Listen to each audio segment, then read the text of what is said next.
I didn't notice the handcuffs until the silver flashed under the fluorescent lights.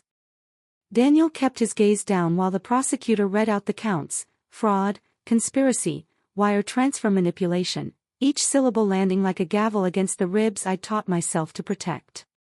I was the complainant with the trembling breath, the woman who loved him, who had signed where they told me to sign, who had almost made the worst mistake of my life. The judge asked if I understood the plea agreement. My voice, when it came, surprised me, steady, clear, as if the courtroom had lent me its marble spine. That's when Daniel looked up for the first time. He didn't mouth sorry. He didn't beg. He just watched me as if measuring how completely his family's perfect trap had failed. My name is Claire Donovan. I grew up in a brownstone with stubborn brick and a staircase that complained in familiar ways. My mother curates 20th century art, my father is a private banker who still reads paper statements with a fountain pen. People hear that and assume I was born armored. I wasn't. Privilege taught me to expect doors to open. It didn't teach me what to do when someone smiled and held the door while switching the building's blueprints. I met Daniel at a hospital gala in Providence. He was standing alone near the silent auction table, hands in a thrift store suit, asking questions no one else asked. How many beds will this fund? Which neighborhoods are the first to be cut when donations dip? He had an earnestness that felt almost radical in a room full of polished small talk. We ended up on the service stairs eating strawberries from a catering tray and laughing like we'd stolen the night from the people who thought they owned it. He told me he'd grown up an hour inland, son of a mechanic and a homemaker, the first in his family to try college before money ran out. He worked odd jobs, he said, while building an investment partnership with friends. He didn't brag, he listened. He remembered that my favorite painter was Alma Thomas and that my grandmother's silver bracelet had a dent where a door caught it in 1989. When he texted a photo the next week of a sunrise over a commuter rail yard, the caption said, "Your colors," and I was gone. My friends called him a good risk. My parents didn't call him anything for a while. It wasn't that Daniel performed poverty. He didn't. He just wore it lightly, the way some people wear confidence. He always paid for coffee. He fixed the loose hinge on my mailbox. He never let me apologize for the waiter bringing the check to me by default. When he proposed the following spring on a windy pier in Newport, he did it without a ring, promising we would choose one together after we saved for a place. It felt sweet, adult, possible. I said yes into the sleeve of his jacket while gulls rewrote the sky. 2 weeks later his mother invited me to dinner. Their apartment was neat, mismatched, framed with cross-stitch and faded school photos. His father shook my hand with a grip that carried oil rag memory. They were kind, almost shy. I realized later that kindness, like money, can be invested with expectations. On the way out, his mother pressed a Tupperware container into my hands, lasagna, heavy and generous, and said, "Your family now." I believed her. The first mention of a prenup came after we toured a venue converted from a textile mill. Daniel said it like he was asking about seating charts. "My uncle's a notary. It's just formality." He looked embarrassed saying it, which made me want to protect him from the idea, not the document. My parents' lawyer sent back a draft with clean, fair lines. 2 days later Daniel arrived with a different version, thicker, stiffer, printed on paper that smelled like a copier had worked overtime. "This is the updated one," he said. My family's accountant suggested a few tweaks to keep our finances separate so no one gets hurt. Separation so no one gets hurt. I nodded, and the trap welcomed me like a chair. I read the tweaks over chamomile tea that suddenly tasted metallic. The language did a soft shoe, words like stewardship and safeguarding circling clauses that assign managerial control of any marital investment accounts to Daniel's partnership, with a carve-out that let them move funds, efficiently, to affiliates in the ordinary course of business. There were definitions for ordinary. There weren't many for course.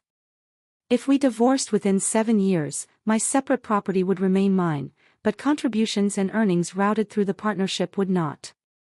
I'm not a lawyer, but I can read a map when the trail narrows. I asked Daniel if we could slow down. He kissed my forehead and said, "Of course. I just want us safe." I wanted that too. I wanted it so badly that the wanting became its own argument. I didn't sign that night. I called it caution. Tuesday, a ring titled, "Someday," and his mother's hands. "We might lose the venue," he wrote. Now. The revised agreement arrived by courier in a navy folder with a cheap gold seal. I took it to my parents' attorney, Ms. Kwan, whose talent for kindness never dulled the edge of her questions. She skimmed, underlined, hummed, then turned the pages back to me with a look I would later recognize as a flare. "Claire, this isn't protection. It's plumbing," she said. "Everything's routed toward one drain, Danielle's partnership. If you divert water long enough, even a strong foundation shifts." I told Daniel what she'd said. He rubbed the back of his neck, all apology and boyish worry. "My uncle handled it," he said. "We can tweak anything that makes you uneasy." His phrasing fell like feathers, soft, numerous, smothering. 2 days later the tweaks created new definitions for ordinary business, widened the mouth of affiliated entities, and added a temporary efficiency transfer clause that would allow the partnership to move funds for 30 days without requiring my countersignature. "Only in emergencies," Daniel promised. "If the market sees up or payroll hits a holiday." My parents stayed still in their disapproval. They never said the word gold digger, they didn't have to. Instead, my father said, "If he loves you, he won't need this much leverage," and my mother said, "Leverage is a beautiful word for pressure." I spent a weekend convincing myself I knew Daniel better than paper could. Paper had never watched him fall asleep on my sofa with a book on his chest. Paper didn't know the way he went silent around ambulances. Love is powerful, but it is not a lawyer. When I delayed again, the tone at his family's apartment changed almost imperceptibly. The cross-stitch still hung, but now I saw the sun-faded strip where a different frame had been. His mother, Ruth, refilled my water glass every time I took 2 sips. His father, Al, asked if my bank knew how to wire efficiently. I said yes and changed the subject to peonies. Ruth smiled too quickly and said peonies were lush but impractical. The blow landed the following Thursday at a diner that smelled like oranges and coffee. Daniel slid into the booth with an envelope and a tired smile.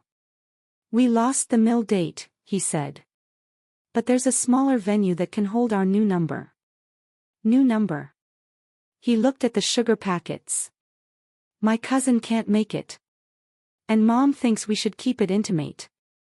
He pushed the envelope over. Inside, a thinner agreement, not a prenup, but a premarital contribution pledge, committing me to fund a joint down payment into an escrow controlled by his partnership so we could act swiftly on housing opportunities after the wedding. It wasn't the same as giving up rights to my trust, Ms. Kwan would say. It was, however, a pipe connected to the same drain. I didn't sign that either. I did something worse, I explained.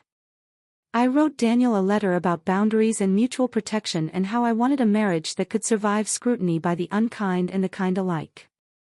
He read it, cried, and said he understood. He said he would talk to his family. The next morning, a bouquet appeared, zinnias, clumsy and bright, with a card that said, "No more pressure. Promise." I pushed back and asked for a dinner with everyone, names to faces, facts to claims. Ruth said their calendar was a mess through quarter end. Al said he didn't like mixing business and pasta.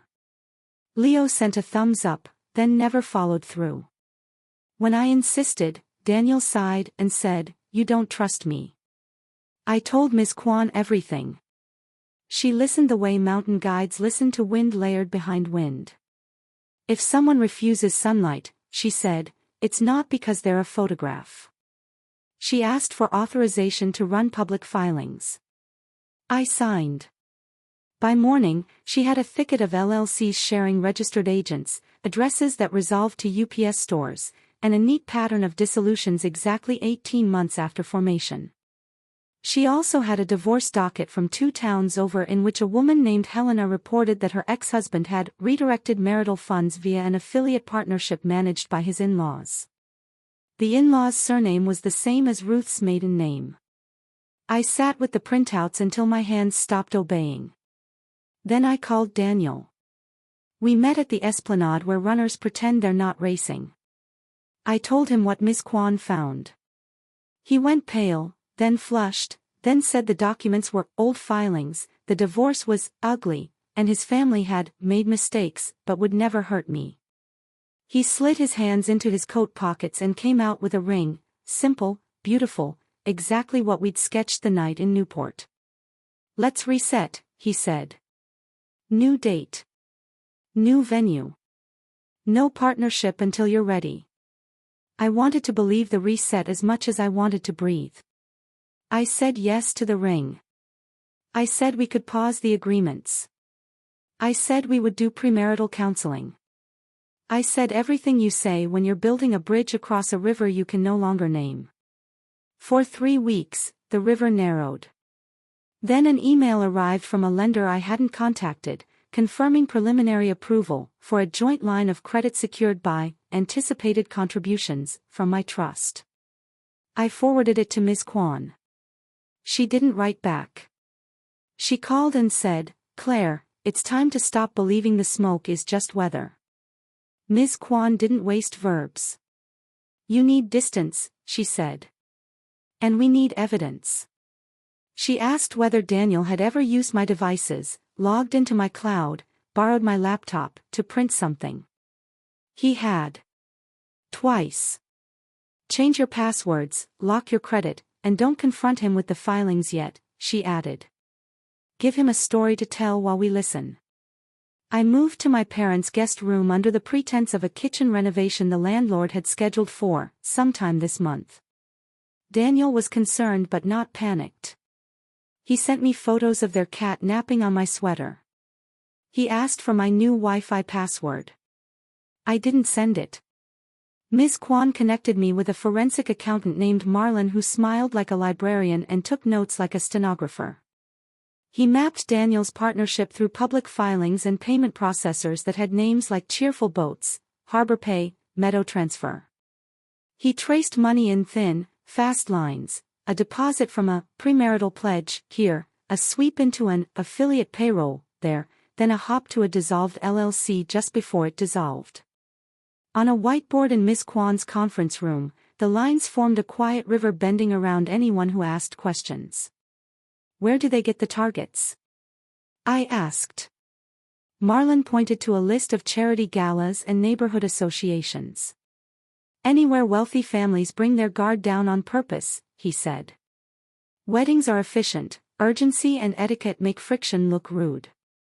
That's when Helena wrote back. I had sent her a careful email through her law firm's former client's address, never expecting a reply. Her first line arrived like a hand across water, "You're not the first." We met in a library study room with fluorescent lights too honest to flatter anyone. She was my age, maybe 2 years older, with the tired grace of someone who survived a marathon no one clapped for. Her ex-husband had been Daniel's second cousin. The pattern, she said, was always similar: the whirlwind courtship, the borrowed urgency, the paperwork that seemed to protect both sides while quietly concentrating control, the soft-voiced relatives who framed questions as favors. In her case, the pledge became a bridge to a joint line of credit she'd never formally approved. When she tried to unwind it, the money had already moved to a payroll account that expired with the company. Why didn't anyone stop them? I asked. Helena looked at the table instead of at me. Because each victim thinks she's the only one, she said. And because they aim just below the level that triggers federal alarms. They harvest politely. She gave me a folder, her notes, dates, photos of signatures and holiday cards with the same return address in 3 different towns. I went home and cried into a towel so my mother wouldn't hear. Then I washed my face, called Miss Kwan, and said, "Tell me what to do." The plan we built was simple because it had to be. I would agree to one meeting about one temporary efficiency transfer with Daniel and his partner Leo, in a place where microphones would pick up more than the hum of refrigeration. I would not accuse. I would ask naive questions and take careful notes. Ms. Kwan would sit 2 tables away with Marlon and a retired detective named Ortiz who wore a windbreaker that tried and failed to look like a blazer. We would invite light and see if the photographs blinked. Ruth chose the restaurant for us, family-friendly, good parking. It had vinyl booths and a mural of a lighthouse taller than the physics of lighthouses allow. Daniel arrived first, Leo second, both in that studied casual that takes longer than a suit. Leo was younger than I expected and older in the eyes. He shook my hand with a grip that didn't test anything. "We'll keep this quick," he said. "You're doing us a favor." I asked about the clause that allowed a 30-day transfer without my countersignature. "Only for payroll timing," Leo said. "We'd never move your funds without notice." I asked why the escrow agent's address matched a mailbox store. Leo smiled in a way that acknowledged the question while disrespecting it. "We use a registered agent for privacy." "Everyone does." I asked why the partnership's operating agreement had been amended 3 times in 6 months, each time adding a new affiliate. Daniel touched my wrist and said, "Babe, this is just how agile businesses work." I nodded, wrote agile, and asked if the partnership ever settled accounts with in-kind assets instead of cash. Leo said, "Sometimes, too fast." Ortiz's windbreaker never moved. Then Leo did something I still turn over in my mind at night. He slid a laminated one-pager across the table titled, "Efficiency Bridge," with a diagram showing how funds would rest in a managed buffer before reconciling back. The arrows only went one way. "This is how we do a 2-week pre-closing," he said. "If you decide to be a team player." Team player. In the corner was a list of historical examples, anonymized with initials that matched Helena's timeline. I didn't accuse him. I circled the buffer and asked who owned it. "The partnership," Leo said. "But it's just plumbing," Daniel added quickly. "You said your lawyer called it plumbing, right?" That night Ms. Kwan sent the audio to the state investigator she trusted to move without telling anyone's cousin. 2 days later, I received a call from the Attorney General's office requesting a statement. The investigator, a woman named Pritchard with a voice like a metronome, said they were aware of similar complaints and asked if I was willing to participate in a controlled signing. No money would move, but signatures would. "We think they document themselves," she said. "We'd like them to do it while we're watching." I said yes, and then I called Daniel and told him I was tired of fighting. I said I loved him and wanted to make his mother happy. I said the words that had protected them for years. "Let's just get this over with," I told him. "I'll sign the pledge." I saved the emails and my nerve. Oh. We set the location like stagehands hiding the wires. Not the family apartment or the diner, but a bank branch's conference room rented by the hour, glass walls frosting at the press of a button.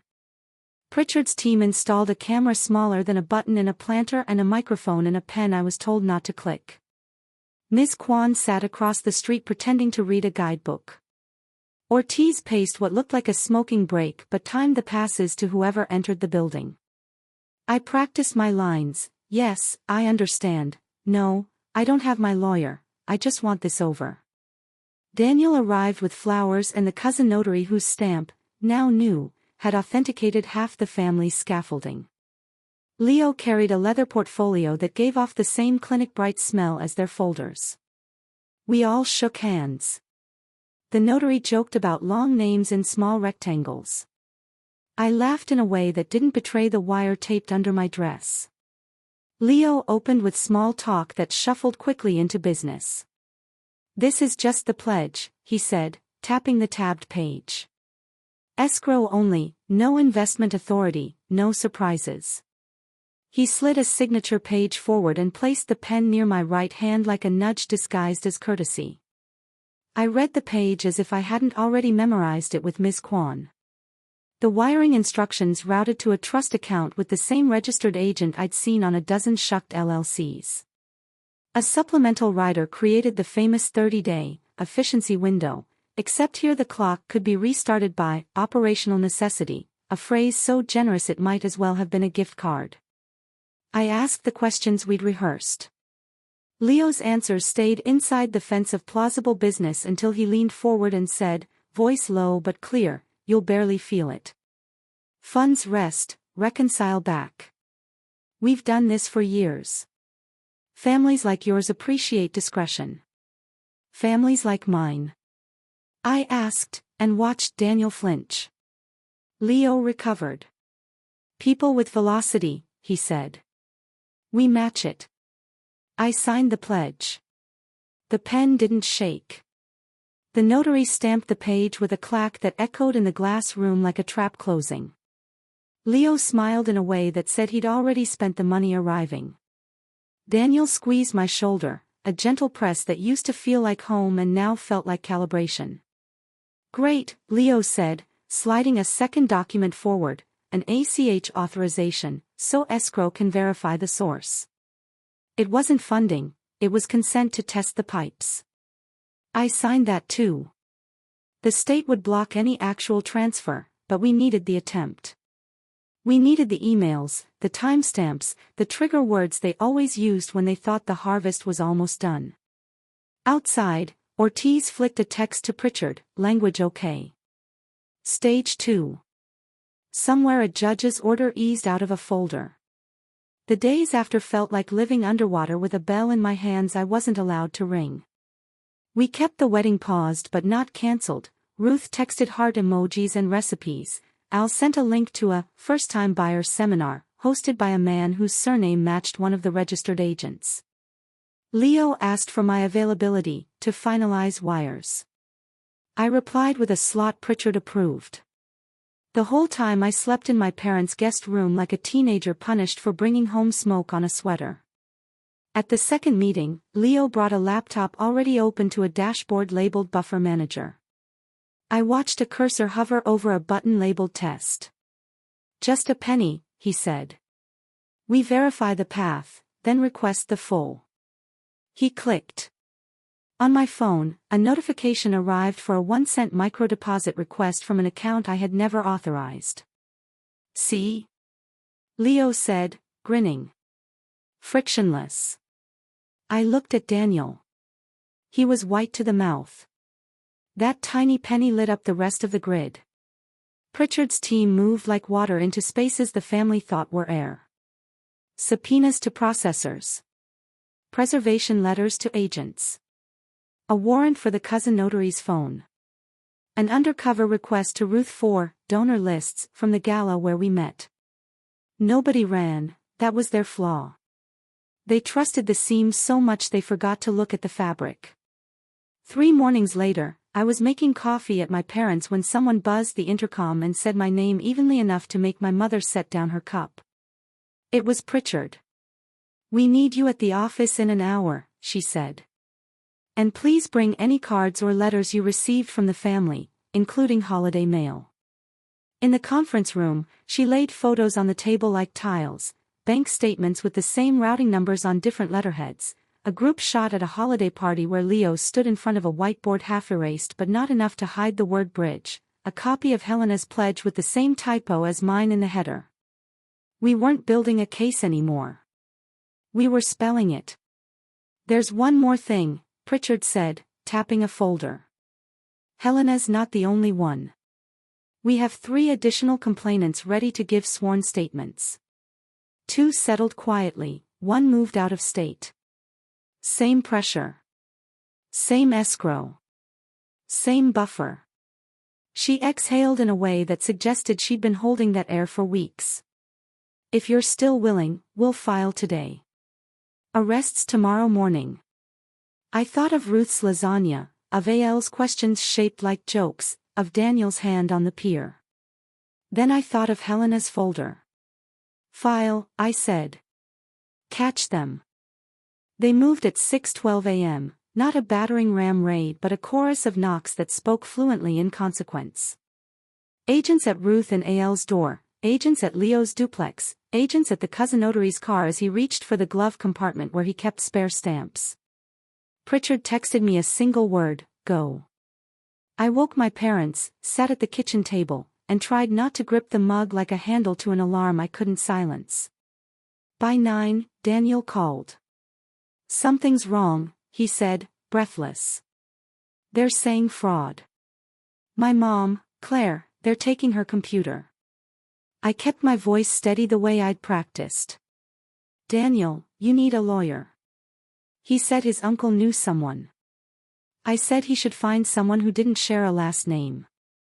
We met an hour later at a park bench where geese insisted on their own jurisdiction. He looked younger than the day he'd proposed. He looked older than the day he'd told me we'd reset. "Did you know?" he asked. I stared at the river until it looked like handwriting. "I knew enough to protect myself," I said. "And others." He put his head in his hands. "They said it was normal. They said everyone did it." He wasn't performing. He was a son who had believed the house rules were city ordinances. He was also a man who'd asked me to sign. Both truths fit, one mattered to the charges. Arraignments began that afternoon. I sat behind Pritchard, who took notes with the patience of a mason laying stones. The complaints were narrow and devastating: scheme to defraud, conspiracy, falsified notarial certificates, unlawful money transmission, aggravated identity theft for the lender application that cited me as an initiator I had never been. The prosecutor spoke in paragraphs that landed like measurements. The defense attorneys asked for time to review voluminous discovery. The judge set conditions: passports surrendered, business accounts frozen, no contact with complainants. Ruth's shoulders sagged when she heard no contact, like a person told a language would be taken away. Daniel wasn't arrested that day. He was named in a separate information, Pritchard said, and would receive a summons. He read the paper outside the courthouse while photographers aimed at Leo, whose face didn't care. Daniel's did. He looked at me, but I didn't move. I had nothing to offer him except the truth and the resolve not to let it be rearranged. The case didn't depend on me. That's what surprised me most. It depended on patterns, on ordinary documents that became extraordinary when arranged in order, repeated typos, shared mailboxes, IP addresses that forgot to use the neighbor's Wi-Fi for one crucial upload. It depended on people like Helena and the 3 new complainants who, when asked if they were alone, finally said no. It depended on Leo's laminated diagram and on Ruth's texts that made manipulation look like hospitality. It depended on a notary stamp that had outlived its authority and moved into theater. In the weeks that followed, I learned the vocabulary of cases that move: discovery, proffers, superseding, restitution. I learned which benches at the courthouse had better back support, and which elevators groan before lunch. I learned that grief for a person who is still alive has a strange rhythm: fast when a memory knocks, slow when a calendar does. Ms. Kwan met me after each hearing and translated the adjectives into outcomes: credible, material, corroborated. My mother bought me a coat warm enough for the lines. My father filled a thermos and did not say "I told you so" even once. Offers began to arrive for the lower rungs first. The cousin notary pled to falsified certificates and cooperated. An uncle admitted to administrative control over a mailbox suite used by 3 affiliates. Ruth's sister, who had introduced me to the florist, conceded she'd been paid consulting fees pegged to percentage of pledged funds. Leo met twice with the prosecutors and once with Pritchard. The second time, he brought a thumb drive from a cloud account no one had yet mapped. On it, a template for the pledge, versions back 5 years, and a spreadsheet chilling in its tidiness: targets, dates, expected yield, risk notes like father skeptical, lawyer engaged, prefer escrow path. Daniel called me only once more. "I'm sorry," he said. I believed him. "What for?" I asked. He didn't answer for a long time. For letting it all be normal, he said finally. For thinking gravity was a rumor. He asked if I hated him. I said no. Hate would have given him a starring role. Learn, I said. And tell the truth. It was the first honest thing he'd said in months, and it hurt and helped in equal measure. Twice. When the superseding indictment dropped, it named 9 defendants and described the enterprise in language that could have been a dull brochure if not for the weight it carried, an agreement to obtain funds from intended spouses of high-net-worth families through misrepresentations and deceptive contracts, and to launder those proceeds through layered affiliates designed to evade oversight. It also included the count that mattered most to me, a restitution schedule, proposed and expandable, identifying victims by initials and amounts. My initials were there. So were Helena's. So were 2 I didn't recognize until I read the attached summary letters and saw their phrases echo mine.